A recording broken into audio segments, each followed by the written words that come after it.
Gus T. Renegade and Justice in for another program to share constructive information on the system of racism, white supremacy.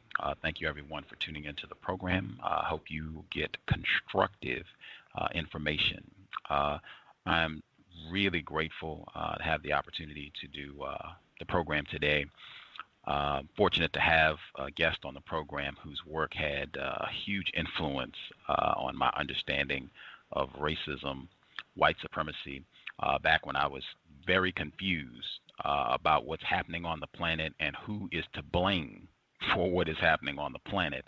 I think the first book that I read of his was Decolonizing the African Mind, and just fantastic reading. It's one of my top books all time. I would highly recommend it to any non-white people anywhere on the planet to help their understanding of white supremacy.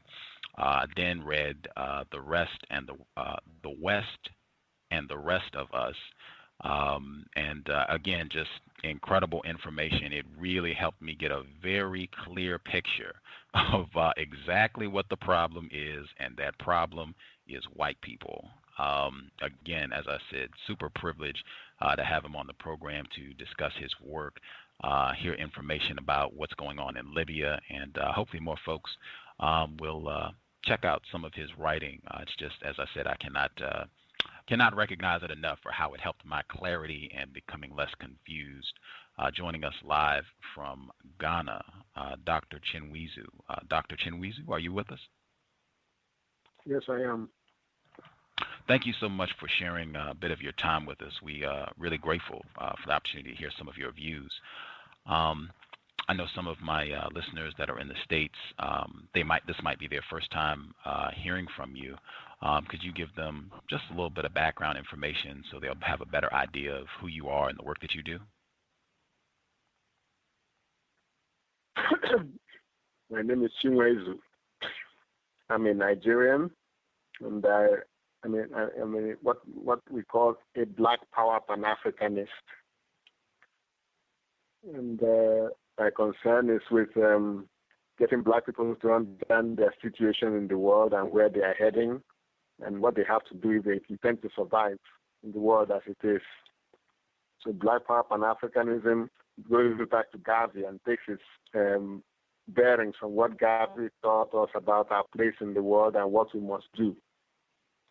This is a brand of Pan-Africanism that is diametrically opposed to continentalist Pan-Africanism that Nkrumah sponsored, that has kept us backward for the last 50 years. Well, what I do most of the time is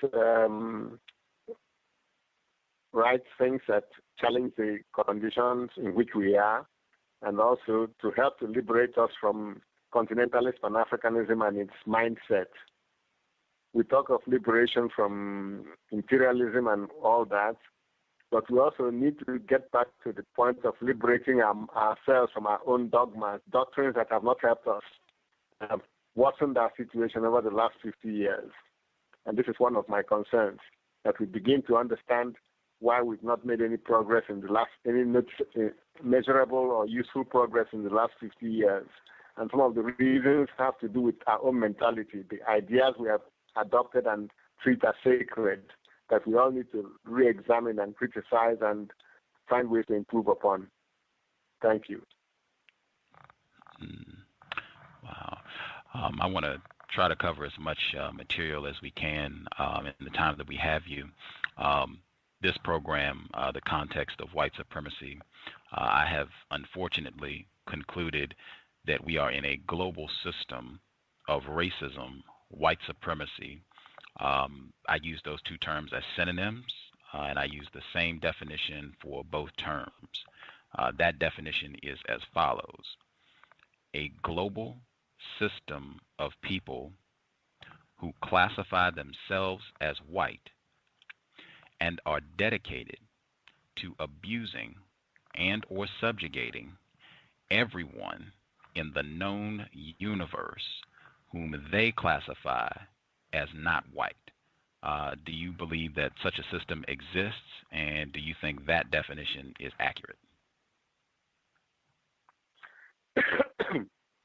Well, I'll have to reflect on that definition. But I think off the bat, I would say yes, there is a system that for the last 500 years at least has approached the world with the view that the whites, particularly those of Europe, should dominate the world, to conquer and exploit the world, and turn the rest of humanity into its servants and slaves. And it has done so literally. Physical, mental, economic slaves, political slaves, and that has been the system that was established since Columbus. It has its roots deeper than that, but the system finally came into being and attained global extent since the days of Columbus. Of course, that's the European side of it, but there is also an Arab side of it, which did not establish a global domination the way that the Europeans did. But the Arab side of it also believes in conquering the whole world, which is what the whole issue of jihad is about. Everybody who is not subjugated to the Arabs is regarded as fair game for war. So they talk of Islam as being peace, but it's only peace among the converts, the conquered who have been converted to Arab domination through the religion of Islam. Everybody else is outside the pale and is a target for jihad, which is a war of conquest. So there is an Arab side of the white supremacy game, which is even older than that of the Europeans. And then there is the Europeans' brand of that game, which though younger, has been more successful in that by the end of the 19th century, it had imposed itself on the entire globe, whereas the Arabs had not succeeded in doing so. And if anything, part of the problems we see today in the war between the Western Europe and its diaspora and the Arabs is a continuation of, is derived from the fact that instead of conquering the world through bringing everybody under the religion of Islam, the Arabs got themselves conquered by the Europeans who took over the entire world. And part of what is going on is their resumption of their drive to reconquer the whole world. Like as they say, tell people they want to Arabize Africa and Islamize America. That's their target. That's the name of their ambition. It has been the ambition since Muhammad. So we've got two sides of the white supremacist game, the Arab side and the European side. And we in Africa are victims of the two of them, not just one. I was really eager to have you on the program to share your views on the conflict in Libya right now, because I think a lot of the issues that you just touched on, so-called Arabs, and I think I've seen you reference them as white Arabs as well. You say that this conflict in Libya, this is not about liberation of black people. This is not about concern for black people. This is something else entirely. And I wanted you to kind of share your view on what's happening in Libya and how that relates to some of these ideas that are afflicting black people and preventing us from solving this problem of white supremacy. Well, the struggle in Libya is a war between the Europeans, Western Europe, organized under NATO, and the Arabs. The so-called Arab Spring is part of that general conflict. Libya is one particular battlefront in that war between the Europeans and the Arabs, and both are white peoples. We are not part of the Arabs. We, the black Africans, we are not part of the Arabs. They don't see us as part of themselves, and if our heads are correct, will not see us as part of the same team as the Arabs. The Arabs are colonialists and imperialists in Africa. Some of that part of Africa that they now occupy, they invaded and conquered, and they are white settlers from Algeria, from Morocco to Egypt. So when these two enemies of ours, two white peoples, the Arabs and the Europeans, who have invaded, enslaved, conquered, and exploited us for hundreds of years, are fighting a war between themselves, that's none of our business if we are sensible.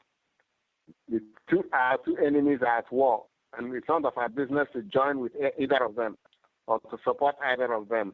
Our job is to take care of our own business, and we have plenty of that to take care of. But unfortunately, a lot of our leaders and our intellectuals are confused about the basic issues of the world and our basic position in the world, and are busy supporting one side or the other. And I guess the most outrageous is those of our leaders, like those in the AU and a lot of our intelligentsia, who think that the war between the Arabs and the Europeans in Libya is a war between Africa and Europe. It's fundamentally it is not. In practice, it is not. It's a war between Arabs who have conquered and settled in parts of Africa, and the Europeans who have been their enemies for as long as since the 7th century, when the Arabs broke out of the Arabian Peninsula and overran parts of the Roman Empire, Eastern Roman Empire. Their war has been going on since the 7th century. And this is just another episode in a long war. And it's none of our business. Both of them have enslaved and colonized us and invaded us. So basically, this is a war between the white Arabs and the white Europeans. And it's none of our business as black people. I think that, in short, is my understanding of how the war does not concern us. I've heard a lot of black people who feel that, what's happening, the conflict in Libya right now, that this, represents concern for black people, that this is about liberating black people in the continent of Africa, and they see this related to their own problems with racism, white supremacy. How is it that so many black people, why do you think so many black people think that, what's happening in Libya, that this is about some concern for black people? Well, I think they're downright crazy or ignorant or both. For instance, I saw an interview by Cynthia McKinney where she claimed that Libya is in Africa and that the Libyans are black. Now, she's got to be blind or crazy to listen. He went and married an Arab woman, and 6 months later called the Arabs to a conference of African states and told them that we are now one people. Now, I don't understand the historical basis for that kind of claim, and he never bothered to explain. He just made it an assertion and didn't bother to give his reasons. And when a doctrine has